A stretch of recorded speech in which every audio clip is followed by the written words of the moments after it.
Alright guys, we just got our traditional September Nintendo Direct, and I just kind of want to break it down and give you guys my thoughts and my overall feelings on what we saw today. Oh, a farming game.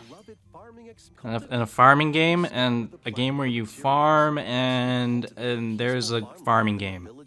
Guys, that was a pretty good amount of filler in this Direct, I'm not gonna lie. Things kicked off pretty hype. I mean, we got a brand new Fire Emblem game now. I'm not too into Fire Emblem, but I respect the series. I think the art style looks really cool. Kinda gave me Genshin vibes, honestly. Like, tell me that's not Noelle. That's fucking Noelle.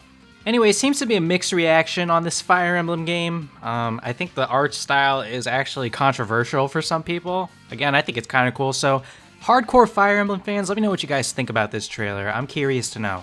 Second big announcement was an expansion for Xenoblade Chronicles 3, so, you know, if you don't like farming simulators, don't worry, because this Direct has you covered with a plethora of JRPGs, which I don't necessarily mind because I love the genre, but man, it was a lot.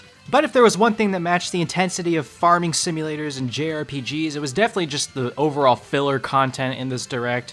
I mean, this is in every Direct where they just show these smaller games in between big announcements, and it's up to the big announcements to kind of carry these smaller announcements, and that's what we judge overall, how well the big announcements carried us through this stuff.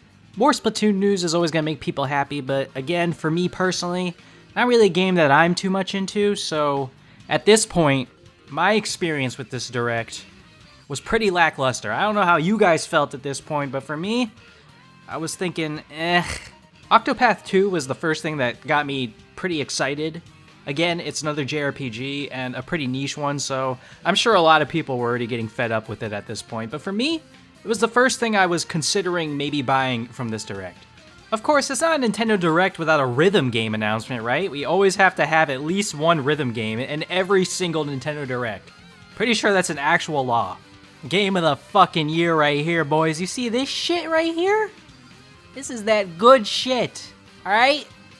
This is why I woke up this morning, to see this shit. Now, I still don't have the Nintendo Online expansion pass, but I gotta say, the games that they're choosing to add are pretty solid. Both Pokemon Stadiums and GoldenEye. You youngins don't understand just how hype GoldenEye was back in the day. I mean, it dominated when it came out. It was just one of the best games ever, everyone was playing it. It's just really nice to see. So hopefully when they finish updating all of these games in the next 8 months, I'll consider getting it. Because I still want to play Banjo-Kazooie on Switch as well. More gear and another stadium are being added. Let's go! Another palette swap stadium. Let's go! That's what this game needs. Pauline does look cool in the Strikers art style, though. I'll give them that. You've seen the farming simulators. You've seen the JRPGs. And now, you see a JRPG farming simulator. Now, here's something everyone wanted to see. Booster Course Pass Wave 3 preview. Of course, they showed another tour track, which is whatever at this point. I mean, I just expect a lot of tour tracks because they're just pushing that game. But overall, it still looks pretty solid. And when this comes out, probably around like December, I will be playing. Switch Sports update. Again, just stuff that could have been in the base game that would have excited people more when the base game came out. But hey, I mean, if you're into this stuff, it's coming, so yeah. Okay, and then Miyamoto-san comes out and I get hyped because I get to see Chris Pratt Mario. But then he just talks about Pikmin Bloom for like 3 minutes. Teases Pikmin 4, which is hype, don't get me wrong. This is one of the best parts of the entire Direct, is actually seeing Pikmin 4. But then he just walks away! He mentioned the existence of the Mario movie and then dipped. That was Chad as shit. And after a lot more filler, we get Kirby's Return to Dreamland Deluxe. Now, the year of Kirby just continues to stack up the W's. After Forgotten Land being my game of the year so far, I'm just loving everything Kirby's doing. So if you're not on the Kirby hype train by now, what are you doing? And finally, we got the long-awaited name of the Breath of the Wild sequel, Tears of the Kingdom. And of course, alongside it, a trailer that basically shows absolutely nothing about the game. Which, you know, I'm glad we got the name and a release date, 8 months from now, but I just want to see more.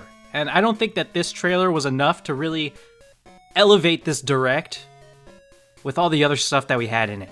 Overall, I give this Direct a 5 out of 10, just pretty alright. I give points for GoldenEye, Pikmin, Tears of the Kingdom, and Kirby, but The trailers really weren't that crazy, and it didn't really carry the hype of the rest of the Direct, which was a lot of farming simulators and fillers, so yeah, just pretty alright, but I suppose a Direct with Pikmin 4 and Zelda deserves at least half points. So let me know what you guys think. Did you love it? Did you hate it? Are you indifferent about this Direct? And thank you so much for watching. I'll see you all in the next video. I have been uploading a little bit more than usual if you haven't noticed. Trying to get back to that, and yeah, I'll see you guys next time. Deuces. Farming Simulator, JRPG, Farming Simulator, JRPG, Farming Simulator, JRPG, JRPG Farming Simulator, Farming Simulator, JRPG,